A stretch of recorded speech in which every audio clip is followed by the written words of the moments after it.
Delhi university में हुए छात्र संघ चुनाव के नतीजों का ऐलान कर दिया गया है। इस चुनाव में इस बार एबीवीपी ने बाजी मारी। एबीवीपी के उम्मीदवार चारों पदों पर चुनाव जीत गए हैं।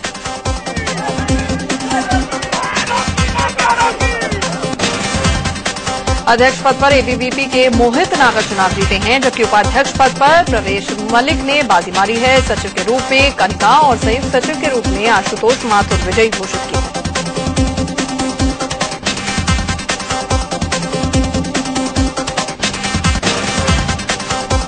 डीयू के साथ साथ जवाहरलाल नेहरू यूनिवर्सिटी में हुए छात्र संघ चुनाव के नतीजे भी आज ही आएंगे। यहाँ मुख्य मुकाबला लेफ्ट पार्टीज के अलग अलग छात्र संघ आइसा और एसएफआई के बीच बताया जा रहा है। आज 10 राज्यों में लोकसभा और विधानसभा उपचुनाव के लिए वोट डाले जा रहे हैं। लोकसभा की 3 और विधानसभा की 33 सीटों के लिए वोटिंग का दौर जारी है। इन चुनावों के नतीजे 16 सितंबर को हैं। जिन 3 सीटों पर लोकसभा उपचुनाव हो रहे हैं उनमें वडोदरा, मैनपुरी और तेलंगाना की मेदक सीटें शामिल हैं। वडोदरा सीट नरेंद्र मोदी ने छोड़ी थी, जबकि मैनपुरी सीट मुलायम सिंह यादव ने छोड़ी और तेलंगाना की मेदक सीट के चंद्रशेखर राव ने छोड़ी थी। नरेंद्र मोदी ने वडोदरा और वाराणसी 2 जगहों से लोकसभा का चुनाव जीता था, जिसमें से उन्होंने वडोदरा सीट छोड़ी थी। इसी तरह से मुलायम सिंह यादव ने भी मैनपुरी और आजमगढ़ से चुनाव जीतने के बाद मैनपुरी सीट छोड़ी, जबकि के चंद्रशेखर राव के तेलंगाना के सीएम बनने के बाद से मेदक सीट खाली थी। लोकसभा उपचुनाव के साथ साथ 33 सीटों पर विधानसभा उपचुनाव के लिए भी वोट डाले जा रहे हैं, जिसमें यूपी की 11, गुजरात की 9, राजस्थान की 4 और असम की 3 सीटें शामिल हैं। इसके अलावा पश्चिम बंगाल की 2, छत्तीसगढ़, आंध्र प्रदेश, सिक्किम और त्रिपुरा की 1-1 सीट पर विधानसभा उपचुनाव के लिए मतदान जारी है।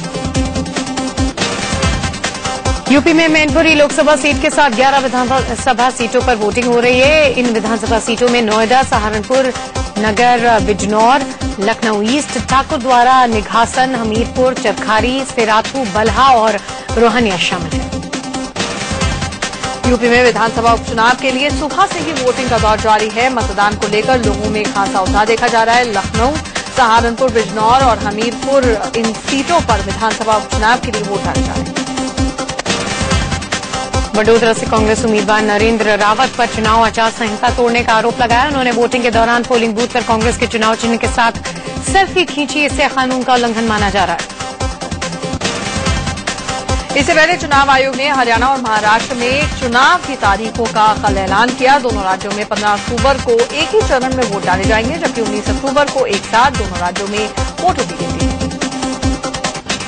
Date of poll and counting is the same as others, that is 15th October and counting on 19th October. Haryana और महाराष्ट्र दोनों ही राज्यों में 20 सितंबर से नामांकन की प्रक्रिया शुरू होगी। 27 सितंबर तक उम्मीदवार नामांकन दाखिल कर पाएंगे। 29 सितंबर तक नामांकन पत्रों की जांच होगी, जबकि 1 अक्टूबर तक उम्मीदवार अपना नामांकन वापस ले सकते हैं। जम्मू कश्मीर में चुनाव तारीखों का भी ऐलान नहीं हुआ है। हालांकि मुख्य चुनाव आयुक्त वीएस संपत ने कहा कि बाढ़ से जूझ रहे कश्मीर पर चुनाव आयोग की नजर जरूर है और हालात सुधरने के बाद फैसला लिया जाएगा। वहीं मुख्य चुनाव आयुक्त वीएस संपत ने दिल्ली के मौजूदा राजनीतिक हालात पर कहा कि दिल्ली में जब भी चुनाव में हो हम उसे कराने के लिए तैयार हैं, लेकिन सरकार बनाना उनके अधिकार क्षेत्र से बाहर है। महाराष्ट्र और हरियाणा में चुनाव की तारीखों के ऐलान के साथ ही आदर्श आचार संहिता लागू हो गई। अब चुनाव प्रक्रिया पूरे होने तक केंद्र सरकार, और आपको ये बता दें कि महाराष्ट्र में कुल 288 विधानसभा सीटें हैं, जिन पर 8 करोड़ 25 लाख वोटर अपने मताधिकार का इस्तेमाल कर सकते हैं। वोटिंग के लिए 90,403 पोलिंग बूथ बनाए जाएंगे। अगर 2009 के चुनाव परिणाम की बात करें तो महाराष्ट्र की 288 सीटों में से कांग्रेस के पास 82 सीटें हैं। कांग्रेस की सहयोगी एनसीपी को 62 सीटें मिली थी। 2009 के चुनाव में बीजेपी और 46 और शिवसेना को 45 सीटें मिली। महाराष्ट्र के सीएम पृथ्वीराज चव्हाण ने चुनाव की तारीख का ऐलान होने के बाद कहा कि महाराष्ट्र में मोदी की कोई लहर नहीं है। चव्हाण ने कहा कि कांग्रेस चुनाव के लिए पूरी तरह तैयार है। हरियाणा में 90 विधानसभा सीटें हैं, जिन पर 1 करोड़ 61 लाख मतदाता अपने मताधिकार का इस्तेमाल करेंगे। हरियाणा में 2009 के विधानसभा चुनाव में कांग्रेस को 90 में से 40 सीटें मिली थी। इंडियन नेशनल लोकदल 21 सीटों पर जीत पाई थी। हरियाणा जनहित कांग्रेस को 6 सीटें मिली थी। बीजेपी ने 4 सीटों पर और अन्य ने 7 पर जीत दर्ज की थी। हरियाणा में चुनाव की तारीख का ऐलान होने के तुरंत बाद मुख्यमंत्री हुड्डा ने डीजल पर सब्सिडी देने और सूखा पीड़ितों की मदद करने का ऐलान किया है। इससे आचार संहिता का उल्लंघन माना जा रहा है। क्रिकेटर युवराज सिंह ने बीजेपी अध्यक्ष अमित शाह से दिल्ली में पार्टी दफ्तर में मुलाकात की। खबर है कि युवराज सिंह महाराष्ट्र और हरियाणा विधानसभा चुनाव में बीजेपी के लिए प्रचार करेंगे। महाराष्ट्र में होने वाले विधानसभा चुनाव पर एनसीपी प्रवक्ता नवाब मलिक ने बड़ा बयान दिया है। उन्होंने कहा है कि शरद पवार कांग्रेस उपाध्यक्ष राहुल गांधी के साथ मंच साझा नहीं करेंगे। इससे पहले भी पवार राहुल की लीडरशिप में काम करने से इनकार कर चुके। एनसीपी प्रवक्ता नवाब मलिक ने कहा कि पवार सिर्फ अपने खुद के नेताओं के साथ प्रचार करेंगे, यानी वो सोनिया के साथ ही मंच साझा करेंगे और राहुल के साथ एनसीपी के युवा नेता प्रचार करते नजर आएंगे। एनसीपी 16 सितंबर को कोल्हापुर से चुनाव प्रचार का आगाज करेगी। कांग्रेस और एनसीपी की मदद से एमएनएस ने नासिक में मेयर का चुनाव जीत लिया है। जम्मू कश्मीर के श्रीनगर में सेना का सबसे बड़ा मिलिट्री बेस डूब गया। इंडिया न्यूज सबसे पहले सेना के बादामी बाग कैंप एरिया तक पहुंचा। अपने बेस के जलमग्न होने के बाद सेना राहत और बचाव में जुटी रही। बादामी बाग कैंटोनमेंट इलाके में बाढ़ से भारी तबाही मची हुई है। पूरा इलाका जलमग्न है। श्रीनगर में झेलम ने भारी तबाही मचाई है। इंडिया न्यूज की टीम झेलम के किनारे बसे एक गांव तक पहुंची, जहां घर का एक बच्चा बेहद बीमार है, लेकिन अब तक उसके पास मदद नहीं पहुंची। इंडिया न्यूज की टीम को देखकर परिवार को राहत की एक नई उम्मीद नजर आई। इंडिया न्यूज की टीम जम्मू कश्मीर के उन इलाकों तक पहुंची जहां अभी तक कोई भी नहीं पहुंचा। इंडिया न्यूज की टीम ने श्वेतांग इलाके का जायजा लिया, जहां पर हफ्ते भर से करीब 5000 लोग राहत की आस लिए अभी भी फंसे। इंडिया न्यूज ने श्रीनगर के श्वेतांग इलाके का जायजा लिया। यहां के लोगों ने बताया कि पीने का पानी न होने के चलते लोग मजबूरी में सड़कों पर जमा पानी उबालकर पी रहे हैं। इंडिया न्यूज की एक और टीम ने श्रीनगर के एक गुरुद्वारे का जायजा लिया। बाढ़ से बचाकर लाए गए लोगों ने इस गुरुद्वारे में शरण ले रखी है। इंडिया न्यूज की टीम ने श्रीनगर के रेलवे स्टेशन का भी जायजा लिया। रेलवे स्टेशन के आसपास पानी भरा हुआ है। स्टेशन पर पूरी तरह सन्नाटा है। हमारी टीम ने श्रीनगर के एयरफोर्स बेस कैंप का भी जायजा लिया, जहां पर सैकड़ों टूरिस्ट को रेस्क्यू कर लाया गया है। एयरबेस कैंप से हर घंटे 17 हेलीकॉप्टर रेस्क्यू ऑपरेशन के लिए उड़ान भरे। जम्मू कश्मीर में बाढ़ के पानी का स्तर घटने से राहत और बचाव के काम में तेजी आ गई है। करीब 5 लाख लोग अभी भी घाटी के अलग अलग इलाकों में फंसे हुए हैं। मरने वालों का आंकड़ा 250 के पार चला गया है। जम्मू कश्मीर में बिगड़े हालात के बीच सेना, एयरफोर्स और सूबे के प्रशासन की ओर से लगातार राहत और बचाव का काम जारी है। जम्मू कश्मीर के मुख्यमंत्री उमर अब्दुल्ला ने बाढ़ में जान गंवा चुके लोगों के परिजनों के लिए मुआवजे का ऐलान किया है। बाढ़ में मरने वालों शख्स के परिजन को 3.5 लाख रुपए मुआवजा दिया जाएगा। जिन लोगों के घर बर्बाद हो गए हैं उन्हें पहली किश्त में 75,000 रुपए दिए जाएंगे। सुप्रीम कोर्ट ने जम्मू कश्मीर की त्रासदी पर चिंता जाहिर करते हुए इसे बेहद गंभीर मसला बताया है। कोर्ट ने कहा है कि लाखों लोग ऐसे हालात में हैं जहां उन्हें खाना पीना और स्वास्थ्य संबंधी सुविधाएं नहीं मिल रही हैं। प्रधानमंत्री नरेंद्र मोदी ने जम्मू कश्मीर के बाढ़ पीड़ितों की मदद के लिए लोगों से पीएम नेशनल रिलीफ फंड में दान देने की अपील की है। पीएमओ के सभी कर्मचारी पहले अपनी एक दिन की सैलरी इसमें दे चुके हैं।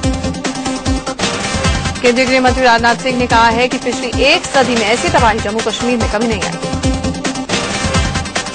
हरियाणा सरकार ने जम्मू कश्मीर में बाढ़ पीड़ितों के लिए 50,000 क्विंटल राहत सामग्री भेजी है। जम्मू कश्मीर के बाढ़ पीड़ितों के लिए बिहार से भेजी जाने वाली राहत सामग्री पिछले 4 दिन से बिहटा के एयरबेस पर पड़ी है। गुजरात के भरूच में ढाढर नदी के उफान से कई इलाके बाढ़ की चपेट में आ गए हैं। बाढ़ के हालात देखते हुए प्रशासन ने नदी और आसपास के इलाके के 250 से ज्यादा लोगों को सुरक्षित जगहों पर पहुंचा दिया है। राजस्थान के उदयपुर में भारी बारिश के बाद हुए भूस्खलन से सड़क जगह जगह पर कट गई है। कानपुर में हो रही भारी बारिश के चलते कानपुर दिल्ली नेशनल हाईवे पर गुजैनी इलाके में बने पुल पर एक बड़ा गड्ढा हो गया है। 20 फुट चौड़ा ये गड्ढा बारिश के चलते बड़ा होता जा रहा है, जिससे कभी भी बड़ा हादसा हो सकता है। यूपी के फिरोजाबाद में एक बदमाश ने पिस्तौल लहराकर खूब ड्रामा किया, जिससे इलाके में सनसनी फैल गई।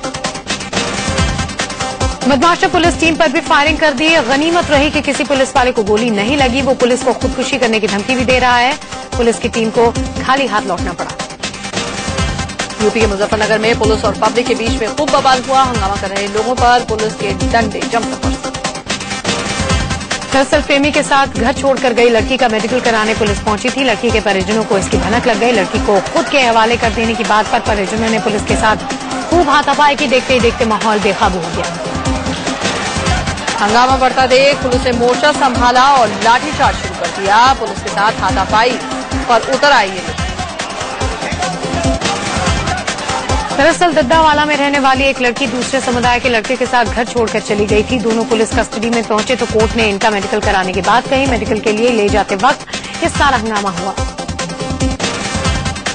बिहार के आरा में पुलिस और छात्रों के बीच में जमकर झड़प हुई है। छात्र फीस बढ़ाने को लेकर कोचिंग संचालकों के खिलाफ प्रदर्शन कर रहे थे। प्रदर्शनकारी छात्रों ने जमकर तोड़फोड़ की और कई मोटरसाइकिल और गाड़ियों को आग के हवाले कर दिया। गुस्साए छात्रों ने पुलिस पर भी पथराव किया, जिसके बाद हालात संभालने के लिए पुलिस को हल्का बल प्रयोग भी करना पड़ा। दिल्ली के मोहन गार्डन इलाके के एक स्कूल में भूत होने की अफवाह फैलने के बाद लोगों ने जमकर हंगामा किया। स्कूल में हंगामे की खबर पाकर मौके पर पहुंची पुलिस ने किसी तरह लोगों को समझा बुझाकर शांत कराया। दिल्ली के मयूर विहार इलाके के लोगों ने चेन स्नैचिंग के बढ़ते मामलों को लेकर थाने के बाहर जमकर हंगामा किया। राजस्थान के झालवाड़ से एक शोरूम के अंदर हुई मारपीट और लूटपाट की सनसनीखेज तस्वीर सामने आई है। शोरूम के अंदर घुसे इन लड़कों के अचानक हमले से शोरूम मालिक संभल नहीं पाए। वो जब तक समझ पाते हमलावरों ने इन्हें बुरी तरह से पीट डाला। दरअसल शोरूम मालिक का प्रहलाद नाम के एक शख्स से रुपयों की लेन देन को लेकर झगड़ा हुआ था। उसी को लेकर प्रहलाद अपने साथियों के साथ शोरूम पहुंचा और महेश के साथ मारपीट की। इलाहाबाद में बेखौफ बदमाशों की करतूत सीसीटीवी कैमरे में कैद हो गई है। यहां बदमाशों ने एक नामी अस्पताल पर बम से हमला कर दिया। सीसीटीवी तस्वीरों में दिख रहा है कि दो बदमाश बाइक पर सवार होकर आए। पीछे बैठे बदमाश ने एक के बाद एक दो बम अस्पताल पर फेंके। इस हमले से अस्पताल के शीशों के परखच्चे उड़ गए और लोगों में अफरा तफरी मच गई। मेघालय से दिल दहला देने वाला वीडियो सामने आया है। इस वीडियो में नक्सली आम लोगों को बुरी तरह से पीट रहे हैं। नक्सलियों ने गांव वालों को उनकी मुखबिरी के चलते जानवरों की तरह पीटा। नक्सलियों ने इन गांव वालों को लाठी और डंडों से तब तक पीटा जब तक ये लोग बेहोश नहीं हुए। पूर्व सीएजी विनोद राय के खुलासे के बाद पूर्व मंत्री कमलनाथ का बड़ा बयान आया है। कमलनाथ ने माना कि उन्होंने 2G में मामले को लेकर तत्कालीन पीएम मनमोहन सिंह को चिट्ठी लिखी थी। दरअसल विनोद राय ने यह खुलासा किया है कि मनमोहन सिंह को उनके मंत्री कमलनाथ ने भी 2G घोटाले के बारे में आगाह किया था। मुंबई में हार्ट सर्जरी के बाद स्वास्थ्य लाभ ले रहे लालू प्रसाद यादव को आज अस्पताल से छुट्टी मिल जाएगी। गोरखपुर के गोरक्षशाह पीठाधीश्वर महंत अवैधनाथ का कल रात निधन हो गया। गांव क्रांति मंच 14 सितंबर को चंडीगढ़ में गोवर्धन रैली का आयोजन करेगा। प्रेस कॉन्फ्रेंस में गोपाल मणि महाराज ने सरकार के सामने 5 मांगे रखी हैं। इन सब में अहम मांग गाय को राष्ट्रमाता घोषित करना है। सुपरफास्ट खबरों में आगे बढ़ते हैं। सूत्रों से खबर है कि अमेरिका के मिशन लादेन की तरह भारत दाऊद इब्राहिम के लिए अभियान चला सकता है। अमेरिका ने अलकायदा सरगना ओसामा बिन लादेन को पाकिस्तान के एबटाबाद में मार गिराया था। सूत्रों से खबर है कि खुफिया एजेंसी रॉ के पास पाकिस्तान में दाऊद इब्राहिम के एक एक मूवमेंट की जानकारी है। दाऊद इब्राहिम को लेकर भारतीय सुरक्षा एजेंसियां अमेरिकी खुफिया एजेंसी FBI के साथ भी लगातार संपर्क में है। उधर गृह मंत्री राजनाथ सिंह ने भी संकेत दिया है कि दाऊद इब्राहिम को पकड़ना सरकार की प्राथमिकता में शामिल है। बीजेपी के कई नेता लव जिहाद को मुद्दा बताते हैं, लेकिन इस पर पूछे गए सवाल पर केंद्रीय गृह मंत्री राजनाथ सिंह ने पूछा कि लव जिहाद की परिभाषा क्या है। झारखंड की शूटर तारा शाहदेव के धर्म परिवर्तन मामले में रांची पुलिस ने झारखंड के 3 न्यायिक अधिकारियों से घंटों पूछताछ की। निठारी कांड के दोषी सुरेंद्र कोहली की फांसी पर फिलहाल रोक जारी रहेगी। 2G घोटाले के आरोपियों से मिलने को लेकर सुप्रीम कोर्ट से मिले नोटिस पर सीबीआई के डायरेक्टर रंजीत सिन्हा ने अपना पक्ष रखा है। भारतीय नौसेना को 5वां P-8 आईटोही विमान मिल गया है। भारत ने अमेरिकी विमान निर्माता कंपनी बोइंग को ऐसे 8 विमान बनाने का ठेका दिया है। इन विमानों को भारत की सामुद्रिक जरूरतों के हिसाब से तैयार किया जा रहा है। राजस्थान के उदयपुर में एक बैंक के एटीएम में आग लगने से हड़कंप मच गया। आगरा के कमला नगर इलाके में उस समय अफरा तफरी मच गई जब कपड़े के एक गोदाम में भीषण आग लग गई। यूपी के फतेहपुर में बीजेपी सांसद साध्वी निरंजन ज्योति की गाड़ी बेकाबू होकर पेड़ से जा टकराई। दिल्ली के प्रीत विहार इलाके में एक कोठी में काम करने वाली 16 साल की नौकरानी की मौत का संदिग्ध मामला सामने आया है। 16 साल की सीमा पिछले कई महीने से यहां काम कर रही थी। सीमा के घर वालों के मुताबिक उसकी हत्या की गई है। सीमा की मौत के बाद उसके परिजन कई सवाल उठा रहे हैं। उनका आरोप है कि सीमा की मौत कोठी में मालिक का बेटा और उसके दोस्त मौजूद थे। पूर्वी दिल्ली के विवेक विहार इलाके में एक लड़के ने ट्रेन के आगे कूदकर खुदकुशी कर ली। यूपी के बिजनौर में एक शख्स की पेड़ से लटकी लाश मिलने से सनसनी फैल गई। पंजाब के पंचकुला में एक महिला से गैंगरेप और उसकी हत्या की कोशिश के मामले में पुलिस ने 4 लोगों को गिरफ्तार किया है। दिल्ली के हैबिटेट सेंटर में दिल्ली महिला आयोग ने महिला सुरक्षा पर एक सेमिनार आयोजित किया।